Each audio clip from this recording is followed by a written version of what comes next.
Hello dear friends, मैं राम गुजर आप सभी का अपने चैनल इंग्लिश विद राम गुजर पर आप सभी का वेलकम करता हूं।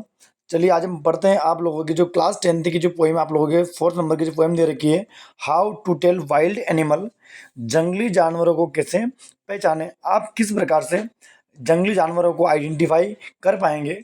ओके, ये पोएम बहुत ही शानदार पोएम दे रखी है और बड़ी ही खतरनाक है। इसमें तरीके दिखाए हैं कि आप किस प्रकार से जंगली जानवरों को पहचान पाओगे, आइडेंटिफाई कर पाओगे।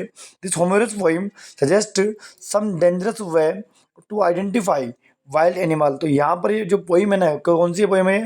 होमरस पोइम, मतलब ये हास्यपूर्ण पोइम है और आपको ये सुझाव देती है और बड़े ही खतरनाक आइडेंटिफाई करने के लिए, जानवरों को आपको आइडेंटिफाई करने के लिए बड़े ही डेंजरस वे तरीके दिखाती है। और रीड इट अलाउड, इसे आप जोर से पढ़िए। Keeping to a strong and regular rhythm, और आपको जो लय है वो एक आपको लगातार लय रखनी है, अच्छी आवाज़ रखनी है आपको इसको पढ़ते टाइम पे। ओके, तो स्टार्ट करते हैं हम वन बाय वन करके स्टेंजा की सारी जितनी भी है। If ever you should go by chance to jungle in the east, if यानी कि यदि ever you should go by chance to jungle in the east, यदि आपको कभी पूर्व के जंगल में जाने का मौका मिले, and if there should you to you advance a large and tawny beast, advance जो आपके आगे वहाँ पर कौन दिखाई दे आपको, ए लार्ज एक बड़ा, टोनी बिस्ट एक बुरा पीला जंगली जानवर अगर आपको वहाँ पर दिखाई दे, if he roars at your age your dine, और आपकी तरह यदि वो रोर्स धारता है और आपको लगे हो कि उस टाइम पे आप मरने वाले हो, डाइन करने वाले हो, यू ऑल नाउ, तो आप समझ जाना कि इट इज़ द एशियन लोयन। तो देखो यहाँ पर जो पोइट है उन्होंने आपको एशियन लोयन, एशिया का जो शेर है उसको आइडेंटिफाई करने का आपको वह दिखाया है कि आप जंगल में जाओ और आप ईस्ट के जंगल में, पूर्वी जंगल में, और आपको वहाँ पर एक भूरा पीला जंगली जानवर दिखाई दे तो, और आपको दहाड़े और आपको लगेगा आप मरने वाले हो, तो आप उस टाइम पर पहचान जाओगे कि ये आपके सामने किससे हुआ है, एशियन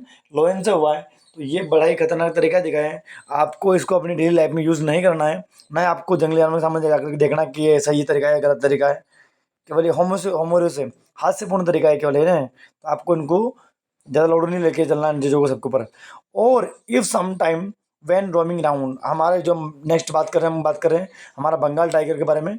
ओके, और यदि और या if some time when roaming round, यदि आप कहीं भटक रहे हो कहीं वहाँ पर, and noble wild beast greets you, noble का मतलब होता है सब भी जानवर है ना, वाइल्ड बिस्ट, और आपका वो क्या करे, वाइल्ड बिस्ट जंगली जानवर आपका ग्रेट्स करे, अभिवादन करे, आपका स्वागत करें विथ ब्लैक स्ट्राइप्स। देखो जिसके ऊपर क्या हो, देखो आपको दिख रही होगी काली काली धारी आपको यहाँ पर दिख रही होगी ऑन येलो ग्राउंड, और इसकी जो पीली चमड़ी है, इसकी जो पीली खाल है, उसके आप ग्राउंड का मतलब यहाँ पे उसकी खाल के लिए यूज किया, उसकी चमड़ी के लिए यूज किया है।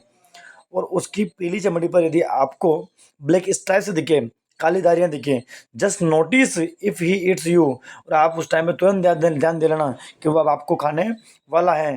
दिस सिंपल रूल में हेल्प यू लर्न, और ये बहुत ही सिंपल रूल है कि आप किस प्रकार से एक बंगाल टाइगर को डिजन पहचान पाओगे। डिजन का मतलब क्या होता है, पहचानना। तो आपको यहाँ पर बंगाल टाइगर की आइडेंटिफाई दे रखी है कि आप किस प्रकार से बंगाल टाइगर को आइडेंटिफाई कर सकते हो। ओके फ्रेंड्स, हम बात करते हैं नेक्स्ट हमारी जो कोई स्टेंजा है 3rd नंबर की, और ये बात करती है आपके लेपर्ड की। इसकी वजह ये, आप लेपर्ड जानते हो, तेंदुआ, लेपर्ड इसको कहते हैं हम।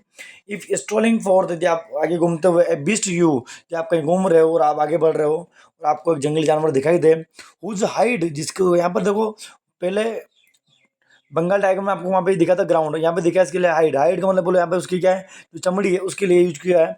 विद स्पोर्ट्स धब्बे, देखिए आपको पेपर डन होता है काली मिर्च, देखो यहाँ पर आपको एक काली मिर्च जैसे आपको क्या दिखाई दे रहा हूँ, यहाँ पर धब्बे दिखाई दे रहे हैं। As soon as he left on you, जब वो आपके ऊपर क्या करे, आपको ऊपर हो जैसे वो कूदे, लेफ्ट ने कूदा है आप लोगों के ऊपर, यू ऑल नाउ, तो आप समझ जाना कि इस द लेपर्ड, लेपर्ड ने बोलो क्या है, तेंदुआ है। 12 जब तक do no good roar with pain, और आप जब दर्द से दहाड़ हो गए, जब आपके ऊपर कूदेगा तो आपको दर्द होगे से, ही ऑल ओनली लेप एंड लेप अगेन, और आपके ऊपर बार बार वो लेप करेगा, मतलब जंप लगा लगा के आपको ये मारेगा, आपको जंप लगाएगा, आपको कूदेगा आपके ऊपर और आपको ये मार देगा। तो यहाँ पर जो पोइट ने हमें लेपर्ड के आइडेंटिफाई हमें दिखाई है, ध्यान देना आप लोग। यहाँ पर लेपर्ड से आपको याद रखना लेप क्या है, इसका आइडेंटिफाई क्या बताओ यहाँ पर, लेप, लेपर्ड से लेप याद रखना। लेपर्ड क्या करता है, लेप करता है, अपने ऊपर कूदता है, जंप लेता है। ओके, और उसकी जो मेन बताना बोलो कि आपको विथ स्पोर्ट्स इज पेपर्ड, मतलब काली मिर्च से इसके ऊपर आपको धब्बे दिखाई देंगे। तो ये आपको इसकी आइडेंटिफाई आपको याद रखनी है। नेक्स्ट देखिए, आपको दिख रहा होगा यहाँ पर जो जानवर आपको, बियर बोलो क्या है, भालू दिख रहा है आप लोगों को, एक काला सा भालू आपको दिख रहा होगा यहाँ पर। If when you are walking around your yard, यदि आप कहीं अपने बगीचे में आंगन में घूम रहे हो, you meet a creature, creature मतलब होता है जीव, देर, और यदि आपको वहां पर एक जीव मिलता है, who hugs you very very hard, जो आपको क्या करे, बहुत तेज गति से, बहुत तेजी से आपको हक करे, be sure it is a bear, तब आप बिल्कुल सुनिश्चित हो जाना कि आपका सामना किससे हुआ है, एक भालू से हुआ है। If you have any doubts I guess, और यदि फिर भी आपका कोई डाउट रह जाता है, संदेह रह जाता है, तो आई गेस मेरा अनुमान है, मेरा मानना है कि he'll give you just one more courage, courage मतलब प्यार से दुलारना, वो फिर एक बार वो आपको प्यार से गले लगाएगा, जोर से लगाएगा, इतनी जोर से लगाएगी आपकी जान ही निकल जाएगी। ओके, अब हम बात करते हैं हमारे जो नेक्स्ट स्टंजा है। यहाँ पर आपको दो बिस्ट आपको दिखाई दे रहे हैं, दो जानवर आपको यहाँ पर दिखाई दे रहे हैं। एक तरफ देखो आपको ये हाइना दिखाई दे रहा है, क्या दिखाई दे रहा है, हाइना। एक तरफ बोलो क्या कर रहा है, मगरमच्छ, देखो मगरमच्छ की आंखों से क्या कर रहे हैं, आंसू गिर रहे हैं, और ये इधर क्या कर रहा है, हाइना हंस रहा है। ओके, तो दोनों ही जो जानवर की यहाँ पर हमें आइडेंटिफाई दे रखी है, दो to distinguish beast of prey, यदि भी आप क्या करो प्रे एंड नोविस, एक नौ सीखिया जो नया सीखा है, might non plus, non plus है ना, तो उलझन में पड़ जाना। यदि कोई एक नया नया जिसने भी जानवरों के बारे में पढ़ा है और वह जंगली जानवरों को बचाना, तो उसके लिए ये नॉन प्लस हो सकता है, उलझन का काम हो सकता है। The crocodile you always may tell from the hyenas, और आप एक मगरमच्छ को, क्रोकोडाइल का मतलब होता है मगरमच्छ, क्या होता है, मगरमच्छ, और हाइना यानी कि लकड़बग्गा, तो आप हाइना से क्रोकोडाइल को इस प्रकार से अलग कर पाओगे। हाइना कम विथ मेरी स्माइल जी, हाइना जब जब भी आएगा तो स्माइल करता हुआ आएगा वो, बट इफ द विप, यदि वो रोए, दे आर क्रोकोडाइल्स, तो फिर आपका सामना किससे हुआ है, क्रोकोडाइल से हुआ है।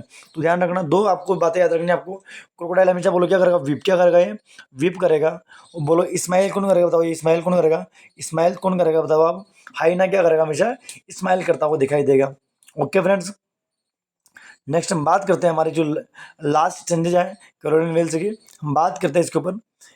देखो यहाँ पर भी आपको दो जानवरों के बारे में आपको दिखाई देगा, यहाँ पे जानवर एक ही दिया है, जो जीव एक दे रखा है आपको, एक तो कैमेलियन है, एक लिजार्ड होती है, लिजार्ड मतलब होता है छिपकली, और कैमेलियन का मतलब क्या है, गिरगिट, आपको दिखाई दे रहा है गिरगिट, तो यहाँ लिजार्ड नहीं दे रखी है, यहाँ केवल कैमेलियन दिया रखा है। That true chameleon is small, एक जो असली, एक जो सच्चा क्या होता है, कैमेलियन होता है वो बिल्कुल छोटा होता है, आप लोगों ने देखा होगा जंगलों में। ए लिजार्ड सॉर्ट ऑफ थिंग, और लिजार्ड छिपकली भी उसी के प्रकार की होती हैं, ज़्यादा इनमें कोई अंतर ज़्यादा खास करके नहीं होता है, दोनों ही एक ही प्रकार के जानवर हैं। He is not any years at all, इनके बोलो कोई कान नहीं होते हैं, एंड नॉट सिंगल विंग, और ना ही इनके कोई पंख होते हैं, आपको यहाँ पर पंख भी इनके दिखाई नहीं दे रहे हैं, ना आपको इनके कई कान दिखाई दे रहे होंगे। और if there is nothing on the tree, यदि आप पेड़ पर देख रहे हो आपको वहाँ पर इस जानवर के अलावा कोई आपको वहाँ पर दिखाई नहीं दे, तो this the chameleon you see, तो आपको जो जानवर दिखाई दे रहा है, फिर बोलो वो कौन है, वो कैमेलियन है, गिरगिट है, क्योंकि ये पेड़ पर रहता है। ओके, तो ये हमारी बहुत ही शानदार पोइम है, और आपको ये पूरी पोइम आपको कंप्लीट समझ में आ गई होगी। यदि फिर भी आपका कोई डाउट रहता है तो आप कमेंट सेक्शन में जरूर दीजिएगा, और नेक्स्ट पोइम के लिए भी आप बने रहिए, आपकी नेक्स्ट पोइम बहुत जल्दी आ जाएगी। Okay friends, thank you.